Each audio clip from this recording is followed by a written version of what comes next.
Tax with Ashwani में आपका स्वागत है। आज हम बात करते हैं कि इनकम टैक्स लॉ क्या होता है। हमारी जो डेमोक्रेसी है उसके तीन मुख्य स्तंभ हैं, लेजिस्लेटिव, एग्जीक्यूटिव और जुडिशरी। लेजिस्लेटिव कानून बनाता है, इनकम टैक्स एक्ट हुआ, फाइनेंस एक्ट जो हर साल हमारे यहाँ पास होता है वो लेजिस्लेटिव के काम में आता है। एग्जीक्यूटिव रूल्स बनाता है, सर्कुलर जारी करता है, नोटिफिकेशन जारी करता है। और जुडिशरी जो जजमेंट होते हैं कॉम्पिटेंट कोर्ट्स के, वो जुडिशरी के पावर में आते हैं, जो सुप्रीम कोर्ट के और हाई कोर्ट के होते हैं। आर्टिकल 141 जो कॉन्स्टिट्यूशन का है वो कहता है कि जो सुप्रीम कोर्ट का जजमेंट होता है वो लॉ ऑफ लैंड हो जाता है, वो बाइंडिंग है, वो देश की सारी कोर्ट्स, ट्रिब्यूनल्स सब पे बाइंडिंग होता है। इन तीनों चीज़ों को मिलाकर जो लेजिस्लेटिव, एग्जीक्यूटिव और जुडिशरी मिलके जो चीज़ बनती है उसको हम इनकम टैक्स लॉ कहते हैं। अब सबसे बड़ी चीज़ होती है कि बहुत बार सुनने में आता है कि लोग कहते हैं कि ये कानून पास हो गया, ये गलत है, सरकार ने ऐसा गलत किया, ये नहीं होना चाहिए था। अब हम समझते हैं कि कॉन्स्टिट्यूशन हमारा किन मुद्दों पर किसी कानून को या किसी प्रोविज़न को कब अल्ट्रावायर्स कर सकता है। तो एक आर्टिकल है 265, वो बात करता है लेजिस्लेटिव कॉम्पिटेंस की। वो कहता है no law can be imposed without any authority of law.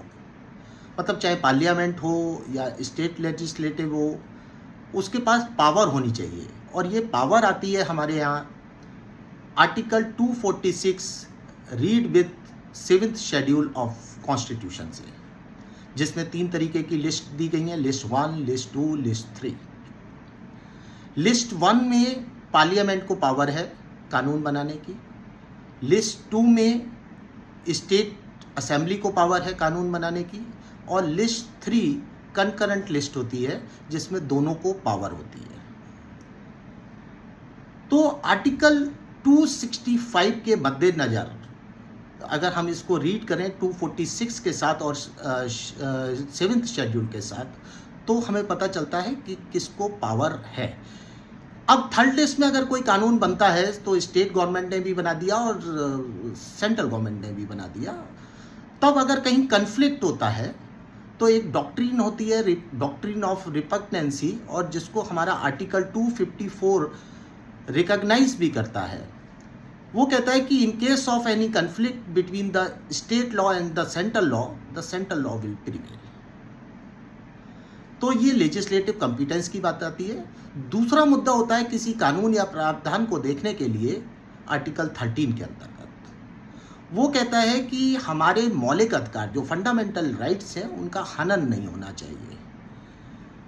तो अल्ट्रावायर्स अगर किसी कानून का या प्रावधान का हमें चेक करना है तो हमें 2 ही चीज़ें देखनी है। आर्टिकल 265 के अंतर्गत वो देखना है कि लेजिस्लेटिव कॉम्पिटेंस है या नहीं, और आर्टिकल 30 के अंतर्गत ये देखना है कि there is no infringement of fundamental right. अब जो एग्जीक्यूटिव है वो भी कानून बनाती है, वो रूल्स बनाती है। अब रूल्स के अल्ट्रावायर्स चेक करने के लिए 2 चीज़ें देखनी होती हैं। एक तो ये हमारे कॉन्स्टिट्यूशन से अल्ट्रावायर्स ना हो, और दूसरा जो हमारा पेरेंट एक्ट है, इनेबलिंग एक्ट है, जिसके अंतर्गत ये रूल्स बने हैं, उससे भी ये अल्ट्रावायर्स ना हो।